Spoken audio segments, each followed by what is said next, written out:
Okay, so we're working on recall. Recall is when you call your dog and they come to you.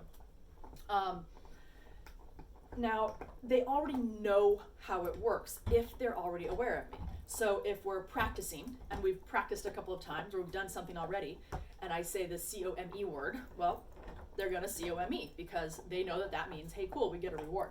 What's going on here? Hi. That works great. That's how you first teach them. But once they know that, and then they ignore it some of the time, that's when you have to sort of step up and teach them in different ways. So one of the things is that I want to be able to call them when they are not already aware of me, but when they're off chasing a squirrel, a cat, they're about to run out the door, they're barking at the person who just walked in, things when they are really not aware of me at all, and they're already thoroughly engaged with something else. I want to, at that point, be able to say C-O-M-E and have them do it, even though they're really not aware of me right then.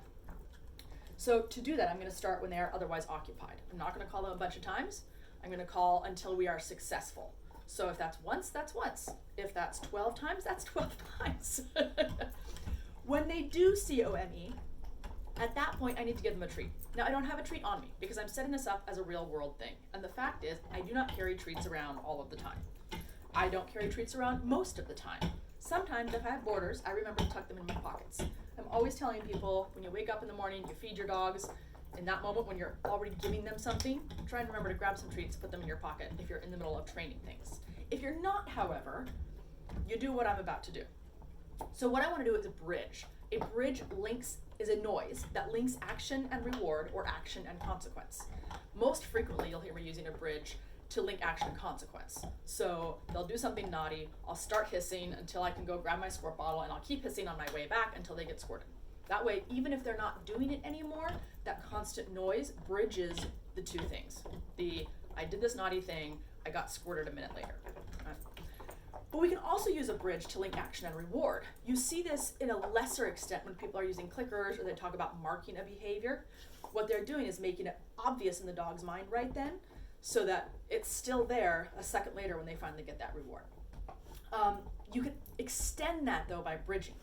So if I'm going to bridge a dog because I don't have a treat and they did something great and I want to give them a treat for it, I'm just going to start telling them, hey, you did a great job, you're such a good dog, and I'm going to keep talking while I go and get my treat and I come back and give it to them, assuming they didn't follow me for it. Even if they have then wandered off and they can't remember why they're getting their treat, I'm still going to end up with a treat. Because then the next time I keep talking, they're going to go, oh wait, I know what this is. We are bridging what I just did and I'm going to get rewarded for it. Right? So now the dogs are nice and distracted. I'm going to walk, let's see, I need to stay in camera range. I don't want to go to the door. I'm going to walk over here. I'm going to do it with K-I-T-T-L-E first, because I want a dog, oh, you know what, I'm going to walk over to my office chair so you can actually see the floor. I'm going to do it with him first because he's the one I want to practice the most with. So I'm going to come over here. Now he's watching me, so I'm going to pretend to do something else, not with the leashes. I'm going to tidy up my work area until he's ignoring me again. Because again, he knows how to come if there's something going on. All right, good. Now he's back to chewing on his bone. So I'm going to say his name so he knows I'm talking to him. And I'm going to use my recall word. So I'm going to do, Kittle, then. I got no response whatsoever. He is looking at me. Kittle, then. I got no response whatsoever. Psst. I'm going to stomp. I want to get him up and moving. Kittle, then. Yes, that's my good boy. I'm so proud of you. I'm going to be super excited. I'm going to keep talking while I go to the kitchen to get my treats. Oh my gosh, what a smart puppyist you are. I'm so proud of you. And now I just gave him a treat. He followed me in here, so that was easy. The other dogs that followed me in there were Hazel and Lily. They went, yes, we're going to get a treat too. But I didn't say Hazel come and I didn't say Lily come, so they don't get a treat. If I feel guilty about that, I can do this. Hazel, sit. Oh, good girl. Now she's worked for it. I can reward her. Lily, sit. Oh, good girl. There we go. You didn't get one? Now, Doc is the only dog who hasn't gotten a treat. He's chewing on his bone. This happens frequently because he has food allergies. So if I'm home and I have his treats handy, I will give him treats too, but frequently if I'm out and about, he just doesn't get a treat. So I don't ask him something of him, which is why he's still like, you didn't ask anything of me, I'll just keep chewing on my bone. I don't think that's a bad thing. Now I don't have any more treats. Hazel's still hyper-focused, so I wouldn't call her because at this point, of course she's gonna succeed. I need them to start learning when they're not aware of me. The other little one though, he's now back in the kitchen. Oh, now he's aware of me, so I'm gonna give him another minute. If he'll become unaware of me, then I'll call him again. He's sniffing around, he's not so aware of me. Oh, now he's following me. See, Hazel's following. He knows something's up. What if I come over here? Yeah, and I could always call him again. There's no reason, well, calling him now is easy for him. It will reinforce that he knows what to do and that he can come, and that's awesome. But it's not gonna start teaching him, hey, you should come, even when you're distracted. That ship has already sailed because he's no longer distracted. Let me see if I can distract him. Kittle, did you want this rope toy? Go get that rope toy. He's like, no, not really.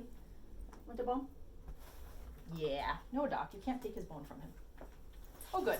He's going off to another room to lay down? Oh, no, just to drop the bone and then come back? He knows something's up. Ah, good. But Hazel is now distracted. So I can do, Hazel, Ben! Yes! Almost! She's thinking about it. Good girl! Yay! Hazel, Ben! Yes, yes, yes, yes, yes! Good dog! Oh, I'm so proud of you. Let's go get you a treat. Yay! Oh my gosh, you're the best dog. I am still bridging because I'm having problems getting the treats out of the treat jar. Yay, what a good dog! All right, I finally got my treat out of the treat jar and gave it to her. All is good. Now, none of the other dogs got treats. They followed, but I did not ask anything of them. I asked of Hazel. However, I'm a nice person, so I got more treats. Lily, sit. Oh, good girl. Lily, stand. Good girl. Kittle, sit. Good boy. What one do you get? You get this one. Doc, sit. In fact, Doc. Yeah, why not? Chair. Good boy. And Hazel, down. Good girl. Yay. So I'm just thinking up things for them to do so they can all get rewarded. Ha, you already got yours. In a little bit, we'll do it again. Now you'll notice when I've called them and they haven't listened. With Kittle, I hissed briefly when that didn't work. No, let's see, Kittle. First I clapped. That didn't work. I hissed. That didn't work. I stomped.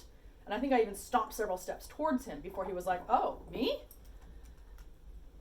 Now I can't remember, but probably at that point it had been long enough that I called him again. I didn't call him again when he didn't succeed. I waited until I had his focus and he was listening before I called him again, so I was sure I would succeed.